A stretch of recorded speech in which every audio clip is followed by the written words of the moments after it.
Hello, everyone, and welcome back to another episode of the Chilling Neigh Podcast, your premier VGC podcast. My name is Rashil, aka Konkadonk. I'm joined by Sabai. What is up, my friend?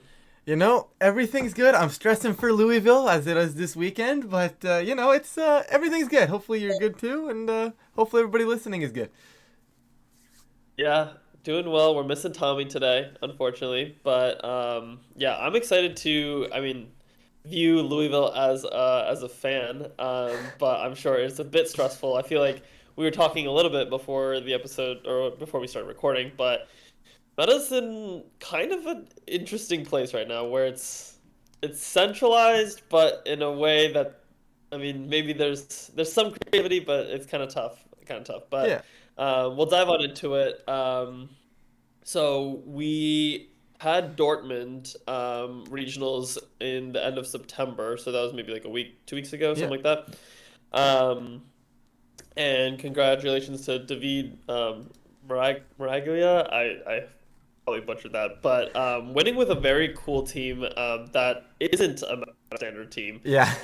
But the rest of Dortmund seem to, well, not the rest, but Most of the a rest. lot of Dortmund seem to be pull inspiration from Baltimore and kind of the teams that we were used to. Um, but I want to just kind of open up like what really stood out to you, whether it was about the winning team or Dortmund in general. Uh, Honestly, Europe it tends to be a very balanced region when it comes to in terms of playing the game.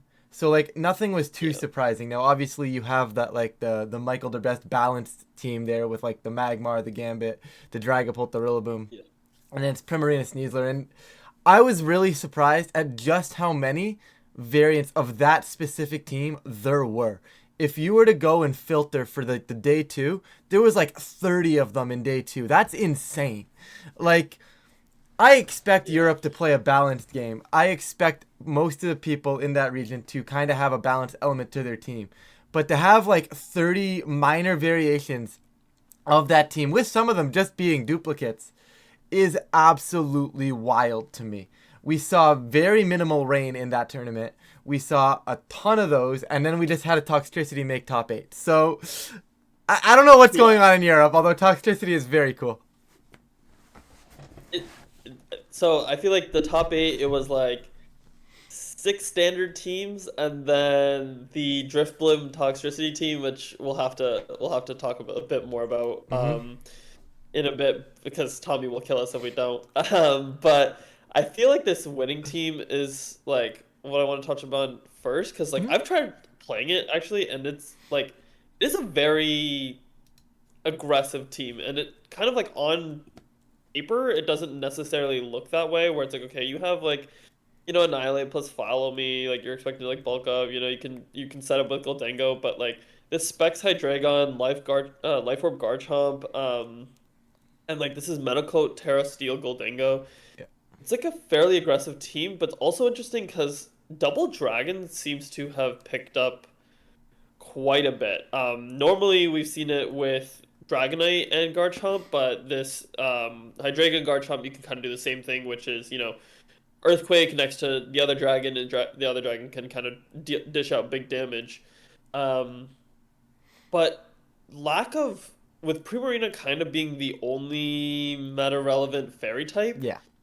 it's really allowed way for these dragon types to kind of dominate. And not only that, Primarina is slow and doesn't like taking a life orb stomping tantrum into whatever the second mon wants to dish out. So it's Yo. kind of becoming this dragon dominated meta, whether pick your dragon, whether it's Garchomp, whether it's Dragonite, whether it's Dragapult.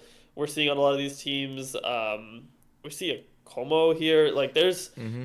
a lot of dragons kind of taking over, Yeah. which I think is not going to stop anytime soon because there's just not a lot of good fairy types. There's Like there's no fairy types. Ninetales is the other one maybe, but that's There's that's no about fair. it. Ninetales is not a fairy type. Ninetales is an ice type that clicks Blizzard. That's Yeah, what Ninetales yeah, does in this format, right? Yeah, some of them right. are gonna like the Specs variants. They're gonna run the Moonblast, but if they're Specs Yeah, and they click Moonblast, then you just like Terra Steel your dragon. The ability to terrestrialize into a format with very minimal fairy types just allows you yep, allows those dragons to just succeed. And in my opinion, if you're not running a dragon in this format, I personally do think you're tossing. I'm sure you can get away with Yeah. it, but on 90% of these teams here, you are running a dragon. Whether it's our Chaladon, which is just one of the big 3 steel types as well, which is also part dragon. I just think it's such a good format for the dragons right now. It's super, super tough to justify not having a dragon on your team right now.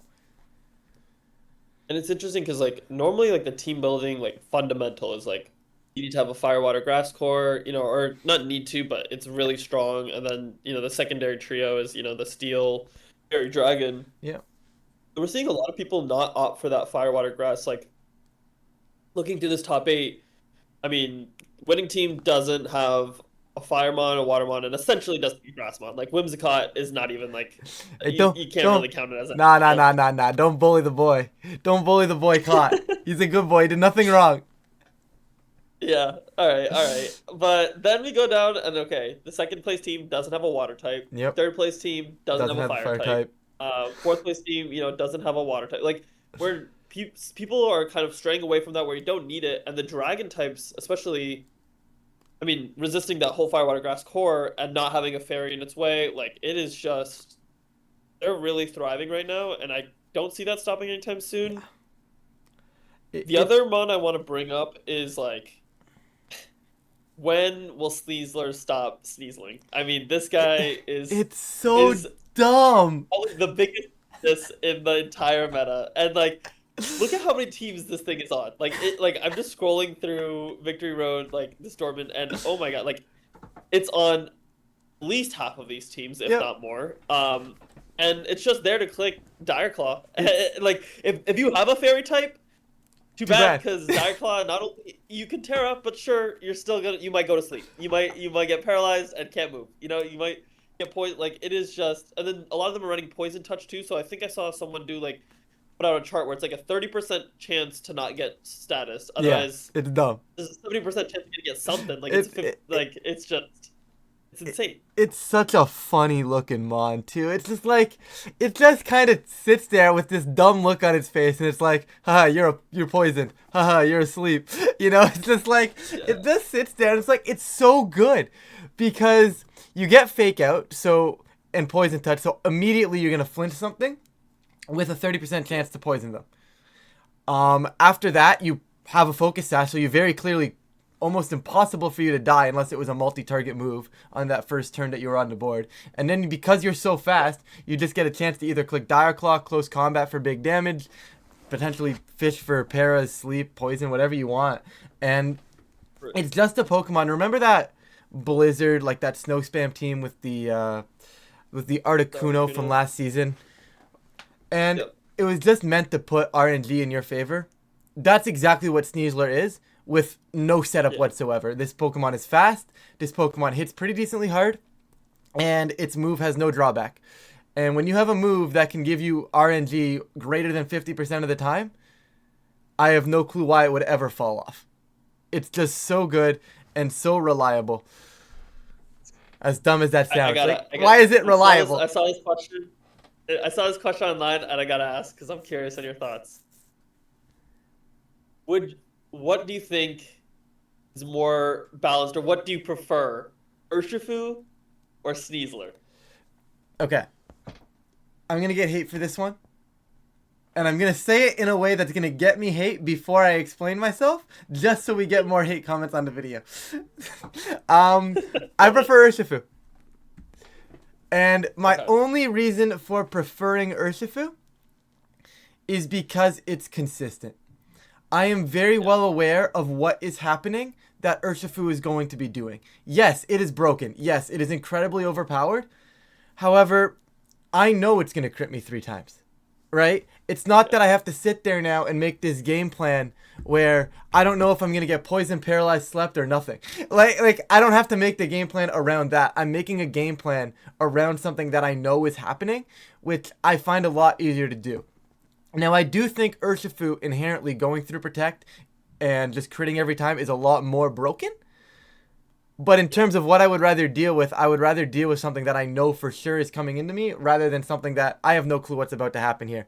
If I get slept, I get slept. If I get poisoned, I have to play it differently. Can I risk the sleep? Can I go? Well, no, now I got parried. I was planning on getting slept, right? I just have no way to know what's coming out of that Sneasler RNG wise. And that makes it a lot more difficult to plan for. It's not as broken as Urshifu because it's not hitting like through Protect or anything. But I think I'd much rather see an Urshifu and just in terms of making game plans around it. Yeah, I think I agree. I think I agree. So like Urshifu in well, I'll say in Sneasler in this like you commented about the Urshifu, so I'll comment on the Sneasler side of it. What's kind of ridiculous about Sneasler is that the one typing that's immune to Dire Claw is Steel typing, and it's a fighting type with close Yep. combat. You know, like Yep. it has like you can't get around Sneasler by being like the only mon, like I'm a huge like Goldengo is one of my favorite mons of all time, and Yes. that is probably the only mon right now that's like okay, like I can sit in front of Sneasler. Most Sneaslers, some of them have throat chop Some of them, I too. was Some just of about them to have say the charge same up. thing. Yeah, but you can sit in front of most Sneaslers and not care.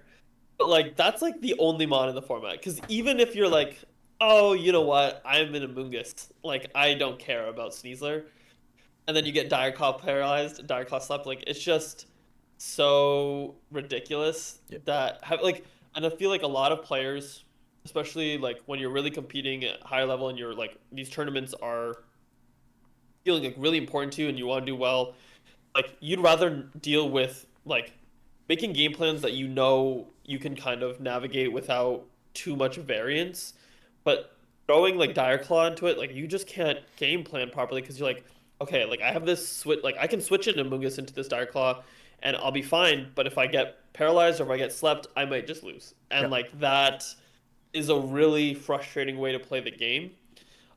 So and like the even more ridiculous thing is everyone has a Sneasler like on their team, so Yes. everyone's just dealing, like, everyone's just dire clawing each other and just hoping that they're the one that comes out on top. You And know, then it's like a speed tie. it's And then it's like you gotta lose.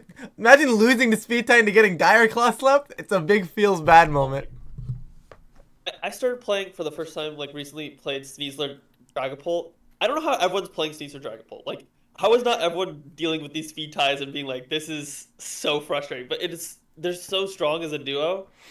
Oh my God, like it is insane how many like you were saying, how many variants of this team there are and Yep. how strong like how consistent people are like I don't even think we're gonna see like looking forward to Louisville now this weekend.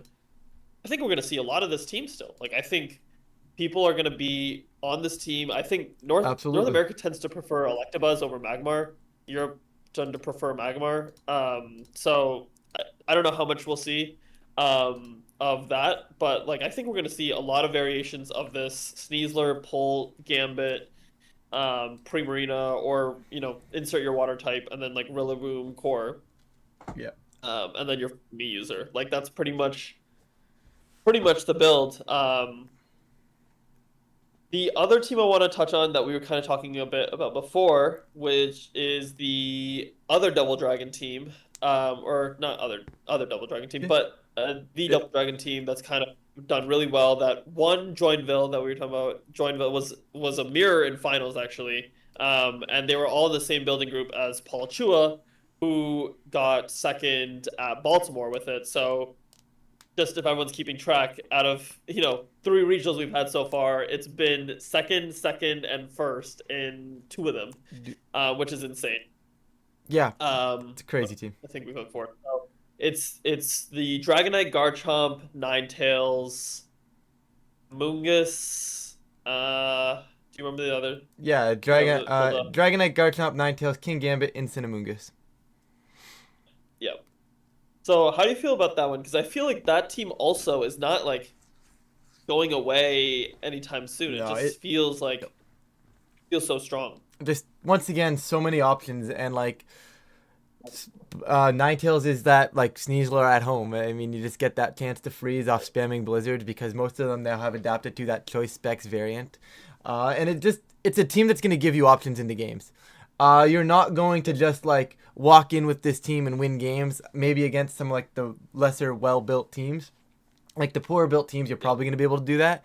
But at a high level of play with a team like this, you are not walking into a game and winning. You are walking into a game with a chance, and you end up at that point when you have a chance and the team is giving you a chance in the hands of a really good player, it's gonna go a long way. And we see that here with Agati, Sebastian Escalante, Paul Chua, right? Like Yeah. I recognize every single one of those names as being like a top level player, right? And you give top level players a chance to win, they're going to find their ways and give themselves the chance to win as well. And that's what we're seeing with this team. I think there's a lot of other players trying it out now, and I don't think the team is, oh my goodness, this is amazing. This is the strongest team in the format. But once again, it's giving players a chance to win. And that's Yeah. all there really is to say about it. It's a very strong team. Don't get me wrong. I'm not trashing the team. I love it personally Yeah. myself as well. But it's giving players a chance to win. And sometimes that's all you need, especially in the hands of, like I said before, just a top level player. It's all you need. Yeah. Another team that I think is, so I'm kind of looking back at the Baltimore results now and then comparing it to Dortmund, and so something interesting. So it feels like there was a team of the tournament both times. In Baltimore, it was this P2 Luna team with Yep. Flamigo, and like some variations on that, but that was very popular and was kind of like all over day two. Um, with some sprinkling of that, pull the first iterations of that Polt Sneasler team and stuff popping up. And Dortmund it became this the Polt Sneasler team was pretty much everywhere. That was kind of the team of the tournament. Heading into Louisville, I don't feel like I felt like leading up to Baltimore, everyone could kind of tell like okay, P2 Luna like it was all over like ladders, it Yeah. was in tournaments and stuff like that. Like that was clearly a very strong team that Yep. everyone knew going into Baltimore. There was no surprise there. Yep. Heading into Dortmund, I think like it was also pretty Yep. clear like Yep. okay, this needs to pull team. That is Yep. no one's surprised that that one's going to do well. Polt Luna did, or sorry, P2 Luna did fall off a bit though. Um, Heading into this one, it doesn't feel like there's like there's a team that I'm expecting to see all over day two. It feels like now there's kind of like a mix of I it could be any one of the I have a strong team. teams. I have a team that I'm You expecting to do. see all over day two. Yes. And Okay. it's going to be, if you look at Dortmund, it's going to be the Fevzi team or variants of Fevzi's team with the Rain Mouse Ape. I think Rain Mouse Ape is very well positioned right now. I don't know what's going on in like the back end and how people are actually trying to counter it outside of obviously what I've been doing. But I do think Rain Mouse Ape is very very well positioned right now to just be able to do some things. Like you said, we saw it with Baltimore. I believe it was Ethan Matos also had a pretty good run with something similar Yep. to Fevzi as well. So I think it's that time. Like I think we're in that point of the cycle where like Rain Mouse Ape is gonna be that guy, gonna be that team. I could be wrong. I could be misleading this, but I know North America is not quite as balanced as as Europe, right? So seeing that's a little bit more unhinged, definitely fits the North American play style a little bit better in my opinion. You get the Annihilate, which I mean is actually surprisingly decent versus the Sneasler stuff because like you're fishing for hacks, and I mean if you fish for RNG and you get it, okay, they get it, but at the same time naturally at some point you're gonna not get RNG. You have the Sinister for redirection stuff, you have screens just to be able to survive longer. Okay, you get put to sleep but you still can't kill me sort of thing. I think there's a very decent spot right now for that Rain Ape team to go, and I'm curious to see how many people actually do bring it, because if people jump on it, we're gonna have that same case like, oh, it's been all over day two. But if people are just scared to jump on it because it's a little bit of a weirder, more unorthodox team, then it may not happen. But if I had to pick a team, it would be that one. Yeah, that makes sense. I think it's kind of funny how we came from Baltimore with like not it's not mouse ape, but rain plus mouse hold, and now we've come to like this team where it's like pretty much just what we kind of thought from the start of the format when Reg H was announced and stuff. We thought, okay, like Arch is gonna be really good. We thought mouse ape was gonna be really good, and we're kind of seeing it like really. I mean, we saw Annihilate win by itself. We saw mouse hold win by itself. Maybe it's the time where mouse ape wins together. Um, I also think there's like looking at this team or looking at like where the meta is kind of falling right now, I feel like, and kind of where I've been playing on ladder and stuff, people are starting to drop their Dozo answers Yes. because Dozo's kind of been completely like obliterated from the format because there was Clear Smog, Haze Primarina primarily has been like the like counter to Dozo, but I've seen people start to drop haze on Primarina and like put some other moves on it to kind of tech more of the balanced teams and stuff like that. So that's something I am personally keeping an eye out for. I think there's a chance that a Dozo team does well, um, because the meta is kind of moving away from countering Dozo. I can see that for sure. My only concern there is okay, the meta's kind of maybe shifting away from Dozo. Let's just say that. So now the Dozo players start coming out and it's like, oh, there's no haze, there's no real clear smog that I'm too concerned with dealing with right now. But the Yeah, Dozo players are still up against the Sneasler, which potentially poisons them and takes away all their leftovers, potentially puts them to yep, sleep, paralyzes them, and they can just brute force that way. You have stuff like Mousehold that's just launching population bombs that are hitting 10 times. A couple of those are going to start critting, right? So, like, yes, a lot less designated Dozo answers, but I feel like there's still teams out there that are just okay, maybe not a great Dozo matchup, but we still have ways to outplay it. We can still try to brute force our way through this Pokemon. And there's definitely lines where I see that as well. So, like, even like the P2 Amoonguss or Saluna stuff, right? Like, okay, not all of them were running Clear Smog Amoonguss, but even so, you didn't necessarily yep. need it because, you put things to sleep, you Terra your Porygon 2 at the right time, maybe the Terra Steel, or you catch whatever that is, and then all of a sudden, you're hitting the Dozo anyways, and you just outbulk it, right? There's still a lot of hate despite like the dedicated answers falling off. I do think though you are right. I think if the right Dozo player can build the team, it's gone. It's definitely going all the way, but it's uh Yeah, it's still not the easiest to throw into the metagame right now, I don't think. That's definitely not yeah. just me gaslighting people into not running Dozo so I don't have to play it. I will say for sure, Sneasler is one of the biggest it's just if you have a bad matchup, just Dire Claw. Like honestly, that can like help you save so many matchups, and especially with with Dozo, it's just like if you get the right like poison touch, whatever, you're Yeah. so right. No, Like it's just hard. you know what I really want to do? I want to just make everybody like unnecessarily mad at a regional. Like I want to pull up with either Ninetales or Sneasler, and I want to go into the like before the round goes. Oh yeah, I'm running Sneasler, but I haven't gotten to sleep in like forever. And then if you roll Dire Claw sleep, they're gonna lose their mind. Just make them unbelievably livid for no reason. You gotta win the mind game, you know? I feel like there's gonna be so much like there's so much raging at like these regionals with all the dire class. Like, I'm sure like the after like the after match conversation where it's like just got hacked so hard like it's crazy like that's got to be half the conversations happening No, in the absolutely. regionals. Oh man, if he didn't roll poison, I was alive. I was Yeah, fine. Oh yeah, absolutely. That's how I lost it's to Shiliang at Baltimore round one. Now, granted, Shiliang completely outplayed me. Don't get me wrong, but yeah. game two, I made a call and I'm like, okay, it's probably the wrong call, but if I get it wrong, as long as he doesn't poison me, I'm still in the game. And then he poisoned me, and I'm like, oh Yeah. come on. It's insane. I like it's just such good coverage. It's It's ridiculous. I so could go good. back to complain about Caesar pretty much all day. But That actually is kind of an um, interesting segue for what I want to bring up, though. So, yeah, go for thoughts on Covert Cloak? Because like I feel like there's not enough Covert Cloak in the metagame right now. You get something that's kind of like neutral into the Sneasler, and then you it. just Yeah, slap a Covert Cloak on it, and all of a sudden, those Dire Claw sleeps aren't happening. I like it a lot on like redirectors.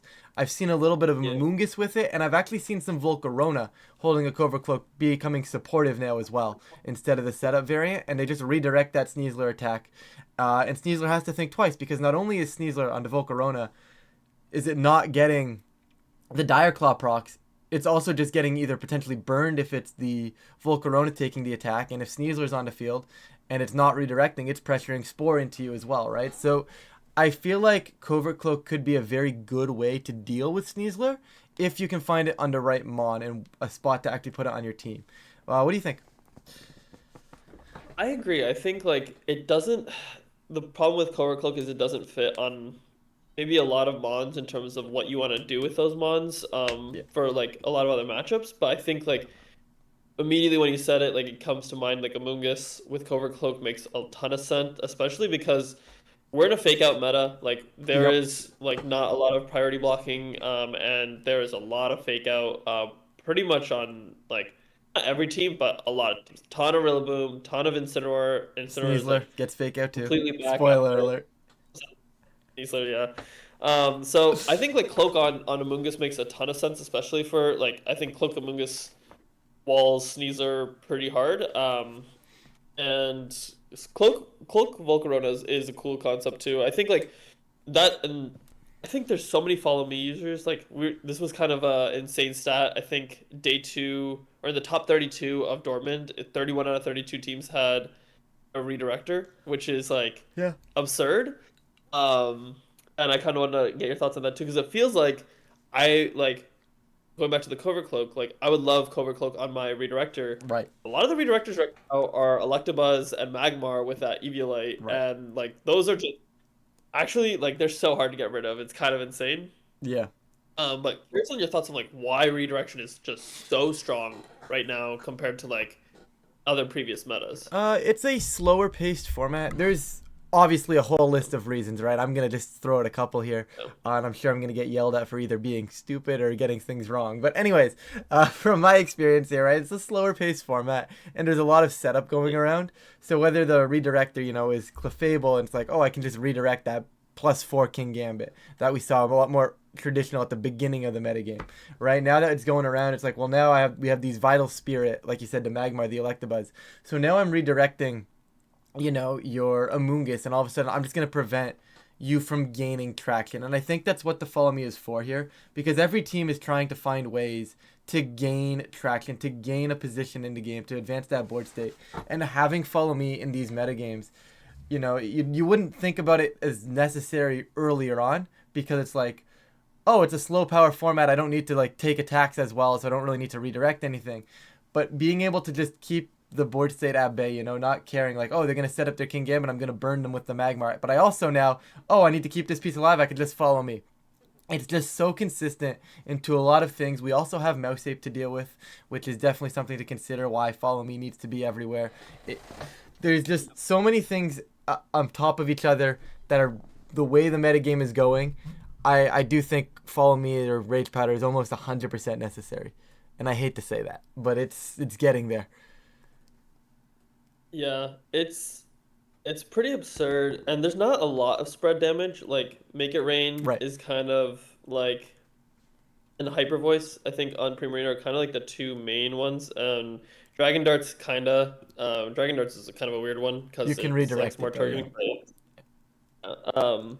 But it's still like um, there's not a ton of spread moves around there, and like King Gambit kind of is everywhere. Like setup King Gambit is like looking through this Dortmund, like it is on like so many teams, but we haven't seen it get the win yet. Um, well, I guess it did get the win in Joinville, but Nope. it hasn't gotten Nope. That's Dortmund. AV. Yeah, okay, but King Gambit King itself, no. Gambit But did yeah, it get the win. wasn't. Yeah, yeah, yeah.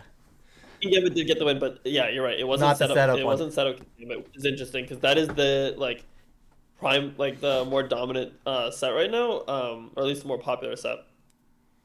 Um, and next to like redirection, it's just super hard to stop King Mm-hmm. Gambit from getting set up and starting to click like Black Glasses +2 Kowtow Cleave.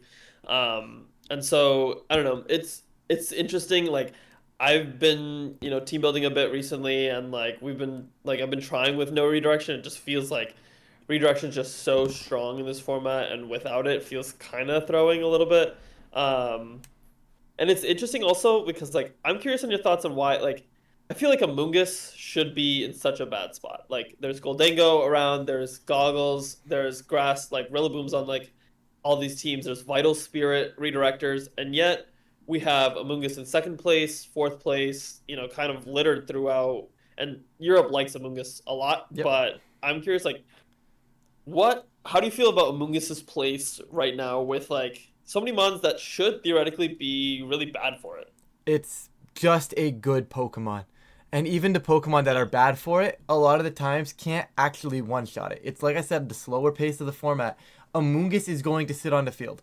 Whether you like it or not, it is going to be there. Whether you're throwing a Goldengo and a Magmar at it in front of it. You know, just the safety goggles King Gambit maybe perhaps, right? Amoonguss is going to have that option to sit on the field and at least do something every single game.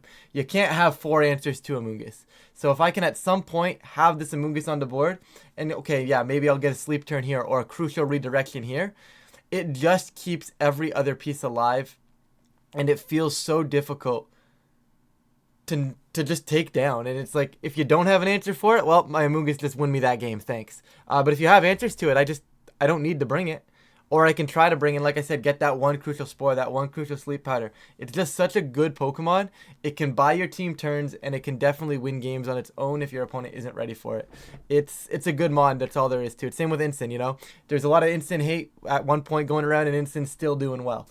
They're just good Pokemon. You don't have to bring them every game, and I'm sure at some point you're gonna want to bring them as that mix-up. They're just good Pokemon. They're gonna be around. That's all there is to. That's all there is to it. Yeah, that makes sense. That makes sense. Also curious, like, I feel like at the start of this format, everyone was like, Blood Moon was supposed to be like this god tier Pokemon that was like, all right, like it's gonna be like this is Blood Moon's time. Like, there's not a lot of mons that have the same base stats slash, not even just base stats, just like the raw damage that Blood Moon has, and we have like barely seen it. Like, it is not performed nearly to the expectations that was there.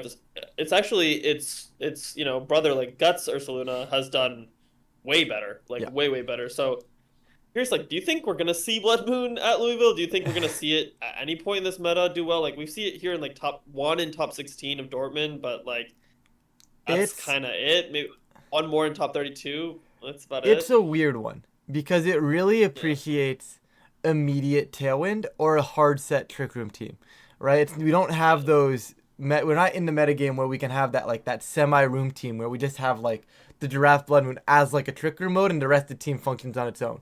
We're not in a meta where that's Yeah. capable of happening. And then also right now those immediate Tailwind teams, you know, with the what we would normally see, the Ursaluna, even like the Hisuian Typhlosion stuff that we saw a lot earlier in the metagame, the teams that are about out now just are ready for that. Whether or not it's the Focus Sash, whether or not it's the AV King Gambit, whether or not it's the AV Rillaboom, just to slow these things down. It's not quite in the spot in the metagame right now, and someone needs to find a way for this Blood Moon to actually be good. The problem is it doesn't quite get the KOs anymore because what you have to do is you have to spend a turn beside it setting up a Tailwind. You have to spend a turn beside it setting up a Trick Room. And it just allows your opponent to reposition around it. And not saying it's bad by any means, it just doesn't seem like it's fitting in at the exact moment we are in the metagame.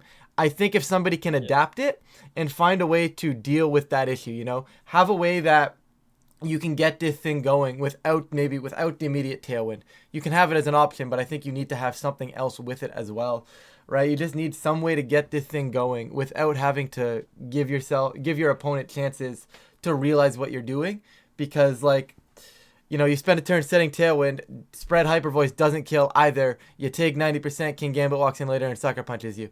Oh, Dragapult walks in, Dragonite walks in and E-speeds you. You know, like, somebody is going to figure it out. It's just a question of when. Yeah.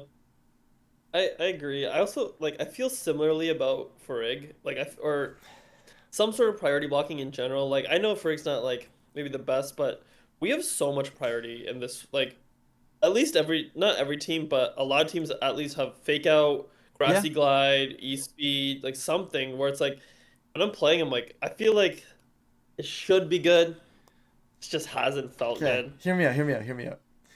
Give me Covert Cloak Twin Beam for Rigorath. You can't Cook. tell me I'm That is wrong. cook. That might be a cook. That might be a cook. If that might be the Louisville winning team right there. Anyone who's listening, that might be the cook. That might be the cook right there. That's Because actually kind like of good. I like. I like it a lot. Like you can't get Dire Claw and then you just put the pressure on the back on to kill it. Like you make them deal That's. with I mean, Farigiraf.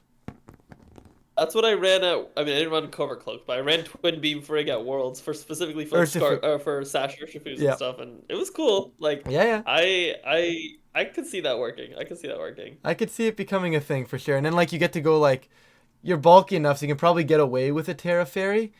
to help deal with like the dragon darts coming your way, but that might be a little more ill-advised. You probably would go Terra Poison. No, I guess you still get hit by darts. Like that's the thing. This Sneasler Pulp thing is pretty good. Yeah, it's too good. All right. I want to do some maybe some rapid fire. What's it called? Predictions. So first is this: which steel type do you think will win? Goldango, like for Louisville, Goldango, Arch, King Gambit. Which one do you think is most likely to win? Gambit. It's on too many good teams right now. It's just too good. I know there's a lot of hard counters for it, but it's just too good right now. It's tough to keep down. So far we've seen Arch win one, Dango win one, at least for like the between Dortmund and Baltimore, and then I guess Gambit did win Joinville. I'm gonna go Goldango. I know Gambit's everywhere. Goldango shouldn't be the mon that is really good, but I feel like spread damage is just so strong, and if you can surround it properly, like it is. I mean, as we saw kind of at Dortmund, it was like both steel types in finals were Goldango. I think it's so strong. I'm gonna say Goldango. That's fair. I just don't think it's positioned well in the Garchomp metagame, personally, but I could be wrong. That's fair. All right, which redirector you think is more likely to win? This We one's act. have Clap, Magmar, Electabuzz. Like there's so many options. Sinistra's here too This is now. a tough one. Amoonguss. This is a really tough one because like there's just, I'm gonna go with my homie Amoonguss. There is just something about Amoonguss that has withstood the test of time, and it just is such a good way, like I was talking about earlier, just to get some sort of value out of bringing a piece every single time. I would be surprised if this mon didn't reign supreme. Other shoutouts to Mousehold though, and I think Magmar's probably another shoutout for those. Those would be my big three, but I do think Amoonguss wins it. I'm just realizing now that Baltimore, like, we literally interviewed Nick, but like he had double redirection with Mousehold and Amoonguss, so that's pretty crazy. I love that. I think I'm gonna go. I I feel like I'm gonna go Electabuzz. I feel like people are going to really hop on this, like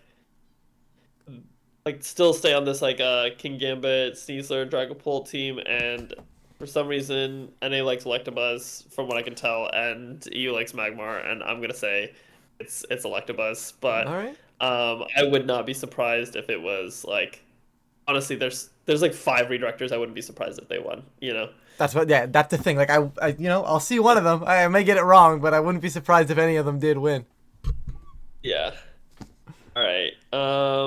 Do you have any like I'm gonna say any bold prediction for Louisville? Bold prediction. Oh, I really want to call Sneasler as being fraudulent just for fun. I really just want to say that like Sneasler's gonna suck just for the fun of it because like if I'm wrong, oh well, it was a wild shot anyways. But like if I'm right, oh boy, if I'm right that Sneasler ends up being fraudulent. It's not gonna be fraudulent, guys. I really want to say it, but I don't think I can.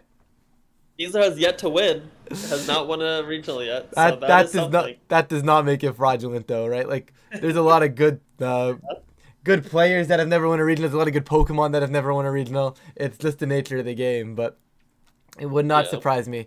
Like I don't know. It depends on how aggressive people are against Sneasler. If people figure out Sneasler, it could very well have a fraudulent tour. I just don't think it's likely. Yeah, I'm gonna say there's going to be a Mon in top eight that we have not seen in top eight yet throughout the season. I think we're gonna see someone bring a unique Mon. We saw in Baltimore, kind of people brought out like that was the Vivillon. You know, Hmm. there was some like it was kind of the first tournament, so like people kind of brought out like their Heat techs. Flamigo kind of made a run, and then we saw in Dortmund we saw I mean this Toxtricity, Indeedee Mail, Driftblim team like Hydreigon kind of was not really on my radar at least. I don't think it was on a lot of people's radar, and it kind of popped up Yep. here. So I think we're gonna see at least one unique mod that we have not seen in top eight yet make it to top eight. Something that no one really was expecting. I'll say. I like well then you got me thinking now and I Yeah. also really like the concept of Corviknight, Garchomp, Sneasler. I think those three Mm, together are absolutely insane. There's obviously yeah. some inherent flaws, but I think if somebody figures out Corviknight, Garchomp, Sneasler, it's gonna go crazy because like right now it's like Sneasler, you go Sneasler, Garchomp, maybe a little bit of Dragonite there as your like flying type beside it. But I think if you can figure out the Corviknight slot there, you get a lot of value there, right? You get like Tailwind, which is very very nice. Now you could do that with Dragonite, but I don't know Yeah. about that one. That's a little sus, right? But the Steel typing is very very nice. You wall out all the other dragons in the format pretty much. Right, well, Archaludon kind of suspicious, but with the Sneasler and the Garchomp beside it, you don't necessarily need to worry too much about the Archaludon, right? So I think there's something in that core of three that I would be. You know what? I'm gonna go ahead and say that core of three gets top eight, somewhere in top eight. We're gonna see that core of three. Well, I mean, you are the Corviknight expert, so I don't know. I don't know. We'll see. I We'll couldn't see. I make it like the. work. I like the take. I tried so hard.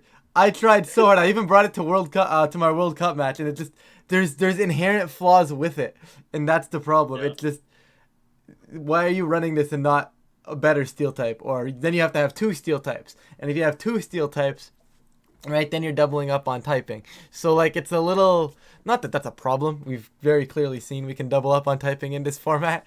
Like last Right. Dortmund winner was double fairy, double dragon, double ghost. So like I don't know, but I think there are flaws with it. But if someone can figure out that core, it could definitely go a long way. I also am looking now, and I think there was only two. Yeah, there's only two Dozo Giri in day two of Dortmund, which is not a surprise because again, like Europe doesn't really run Yep. Dozo as much. Um, I do think we're gonna see a pretty large, no, not a pretty large increase, but a fair increase from that in day two of NA. I think we're gonna see people bring their Dozo cooks, um, and have some success against the teams that like. I do think people still tend to run Haze and Primarina and stuff like that and still have their Dozo answers, but I could see it falling off a bit for people trying to cook a little bit more and counter the kind of where the meta is headed. Yep. Um, so that is something I am keeping my eye on for Louisville. Thoughts on Um, solo dozo? Well, now that you brought up Dondozo, thoughts yeah, on a lot solo of dozo? solo Dozo. I it's interesting. I like have never been a solo Dozo player, and like I know people who have, and it's been good. And like it's kind of like that like role that like Gastrodon kind of played in like Sword and Shield meta, where it would just be like it'd sit there, it'd be bulky, it Yep. would yawn you, and like you'd be annoyed, and you'd have to switch out, or and and I could like, and the unaware is really nice right now. I think like with a lot of setup mods, but my only issue with like clearly it's doing well. People are doing well with Yep. it. I just don't. It just doesn't feel like it does enough for me a lot of times. Like where I'm like, okay, like it's like you're getting yawn, but and you can switch out. Like it's not that immediate sleep that like some of these other like that sometimes Sneasler can put you to sleep, but like Amoonguss stuff like that can do. Um, but it does disrupt your game plans a bit. But people are getting a lot of damage off on you. Like it just doesn't feel like it's like doing a lot of damage back or anything like that. Because a lot of them are like what, like yawn, water move, like fissure or like something else. Like it. I think some ran curse, something like that. So I don't know. Interesting. I don't think it's gonna do super well at Louisville, but I wouldn't be surprised if like one player, a couple players picked it up and like made a run with it. Yeah. Just I don't know. I'm not the biggest believer in solo dozer right now. I'm gonna hit you with another one. Delphox. Delphox is interesting. I think that is going to be the best performing size spam variant. Um, versus like a hard trick room variant, stuff like that.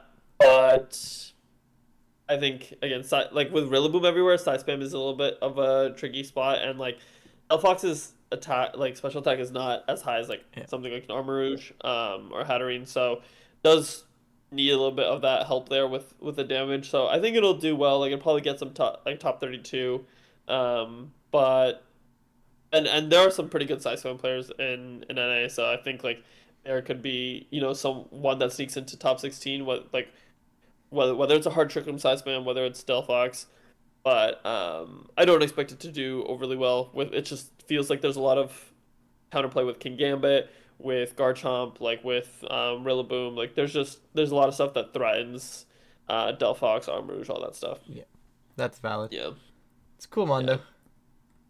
yeah. It is a cool mon. It is a cool mon. Also feel like Vivillon's kind of dropped off a little bit Yep. after kind of making an initial debut, um, which is kind of sad because it is also a cool mon, but I also think that one's gonna not stick around It's. for Louisville. I mean, it got top four in Joinville. It's still a decent mon, right? Like, it's. Yeah. I don't know. I Got mean, top 16 Portland yeah, it gets. too. But But I think that's all it is. It's just like a decent mon. I just don't know if it goes much farther than that, right? Like, yeah, yeah. Any any last thoughts here before we kind of wrap it up? I think no, I that's think kind that's of the main thing. I think we got most of it. Like I'm not. I'm like I'm trying to scroll through, and I'm like, did we miss anything major? And I don't see anything major that we missed. I'm very There was curious. Go ahead. there was like a little bit of a variation of Wolf's team and Dortmund with Kilowattrel Yes, that's right. this week. That was kind of cool. I like I am excited to see like Wolf cooked super hard for Baltimore and came up with a very cool team. Hmm. I'm curious to see. I don't know if he's going to Louisville, but I'm just curious to see if anyone kind of picks up that torch of like, let me cook really hard and just bring like a really out there team and do really well with it. That would be. I'm excited to see like Here, some team like that. I'm curious, and I think it's gonna happen because I think with the top 75 in North America as like the way to qualify for Worlds now, right? I think Yeah, because of that, it actually kind of I don't want to say like incentivizes getting creative a little bit, but I think it actually does if you can get creative in the right way. So what I think about this is like before it's like I could take a consistent team to a regional yeah, and say, you know what, worst case scenario, maybe I don't get the matchups because people are ready, but I should still have a consistent team and I should be able to get like my 6-3 worst case scenario and have a decent day, right?